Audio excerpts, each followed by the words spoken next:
Hello, it's Retro Rewind here with my picks for the top headsets for 2016. Now, I have this one headset, my first pick. I did a lot of research on this, trying to find a headset specifically for gaming that I was able to pick up the little noises and everything on. Now, this is the headset from Monster. It is the Fatality series. Obviously, he was a gamer and he has his name attached to several high-end products for the gaming community. Now, several things that I love about this headset is it picks up the slightest little noise, be it up here or over there, and you're able to kind of pinpoint it without even seeing it.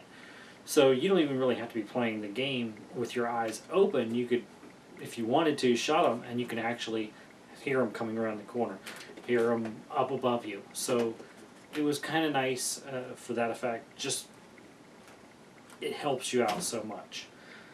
Now, when you get them, they look like this. The earpieces, soft foam, very comfortable to have on. One thing that it feels, because they tried to make it so light, it feels very flimsy in your hands. It feels almost like you're going to break it if you twist or turn too much. But I've been using these for a few months now, and they haven't broke on me. They haven't cracked, creased. They're in like new condition. So even though they may feel like they're going to break, unless you throw it across the room, I think you're probably pretty good. They do come with a flat headphone cord to kind of keep it from tangling up, and it does help. They also have a volume switch for the headset and a mute switch for the microphone itself. Now, the microphone is a separate piece, and it plugs into the headset like this, and then it is posable depending on how far you want it away from your mouth.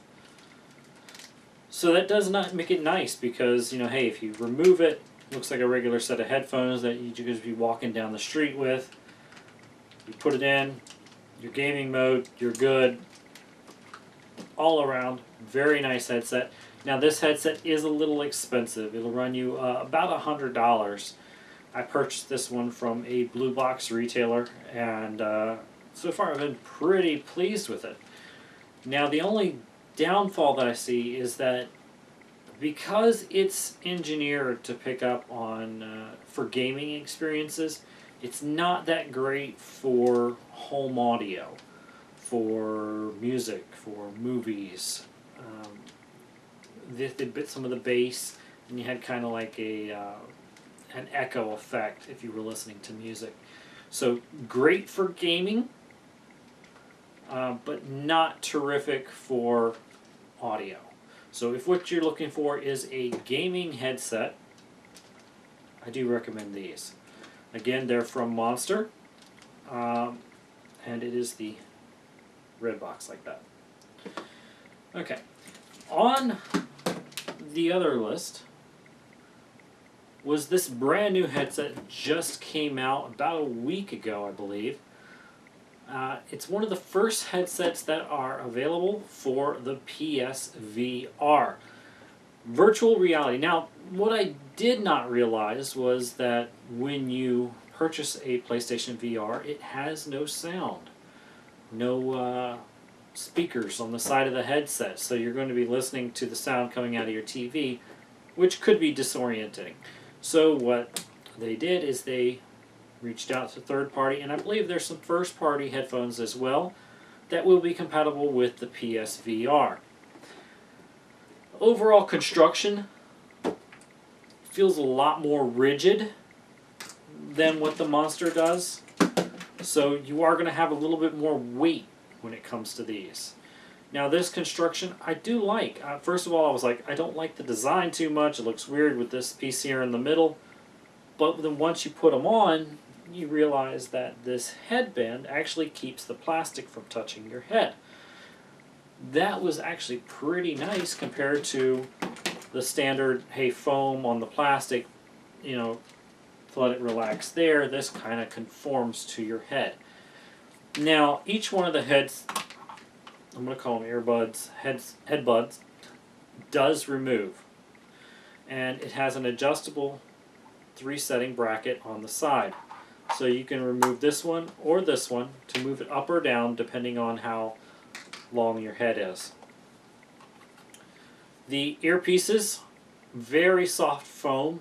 A friend of mine actually purchased these as well, and she's like, hey, or Ina Fox, if you know her, they're like clouds sitting on top of your ears. And they are. They are a very comfortable headset. Just like the Monster series, they do come with a removable microphone piece which does slide into the bottom of one of the headsets. Basic up, down. It doesn't have the flexibility of the Monster. I mean, yeah, it's flexible, you can bend it, but it didn't feel like it could pose in the same amount of locations, so not a big deal really, because one's just as good as the other. The audio coming through the microphone is actually very good as well. Now, I tested these both with gaming and movies and music, just the same clips and songs on both headsets.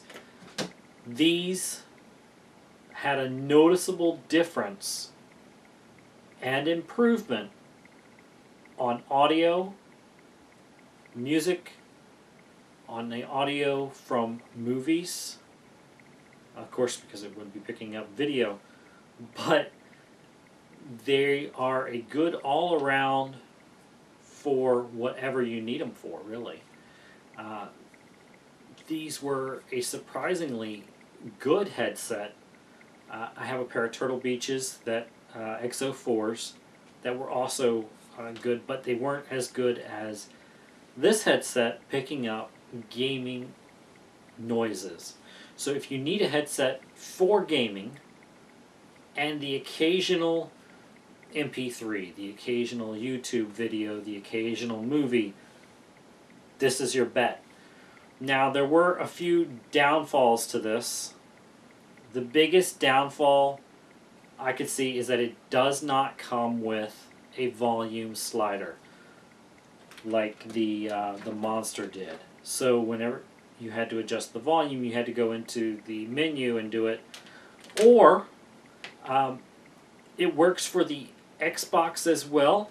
Both of these, PlayStation and Xbox, I should mention. But I have a chat pad on my Xbox controller, and on the chat pad it has a volume up and a volume down. I was able to control the volume with that pad on these, so I overcame that hurdle. Now, if you have a chat pad for the PlayStation as well, you could use that to decrease your volume, and why even worry about a slider? Now, it does come with 2 cords that you would plug into the adapter. Now, one of these cords is designed for the PlayStation VR headset, and one of the cords is designed to plug into your controller. Because the PlayStation VR is coming out in about 4 days at this point, you're going to want some type of headset for the VR. You are not going to want to listen to your audio coming from the TV. So at this point today, if you were going to buy a headset and you have plans to go buy the PlayStation VR, the rigs for VR, going to be your best bet. Weight wise, these are a little bit heavier than these, but not by much. Not by much at all. Another slight complaint is the diameter of where your ear would sit. Now, on my Turtle Beaches, I had about, I got tape here, I had about 2 inches of a actual room, so it would completely encompass my ear. On these, you have about 1.25 inches. So if your ear is wider than 1.25 inches, what it's going to do is it's actually going to pull your ear forward. That could be a problem for some people with bigger, wider ears.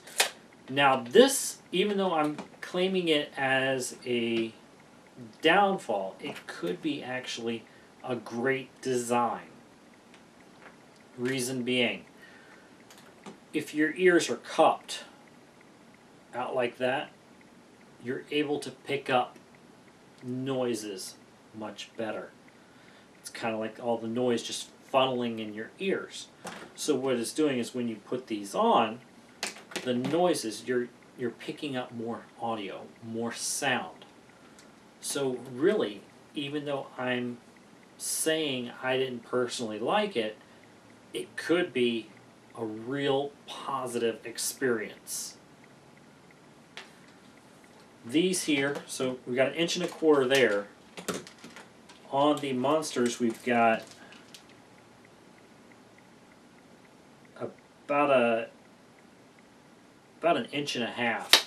So there's not a big difference between the two. And I think on the Turtle Beaches I had about 1.75 inches maybe. So there's not a whole bunch of difference between them. These have the better feel overall.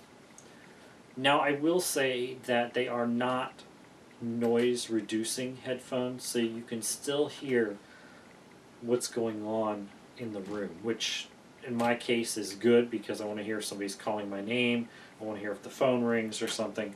So they're not noise blocking.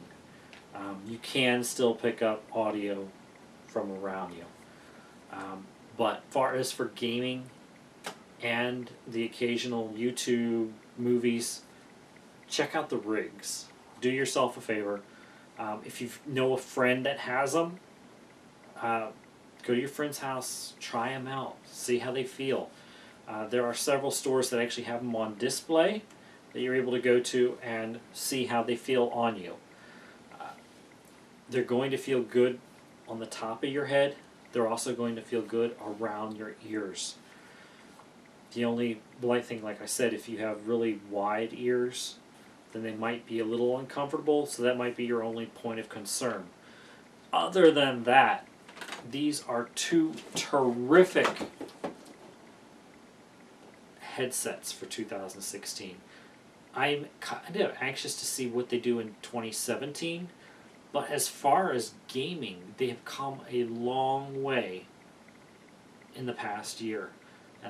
You know, I'm picking up the voices with all the first-person shooters and horror games and everything that's coming out, and you're like, hey, I didn't hear that before, but now since I have this headset, I'm able to pick up the little noises, the little yells and screams in the background.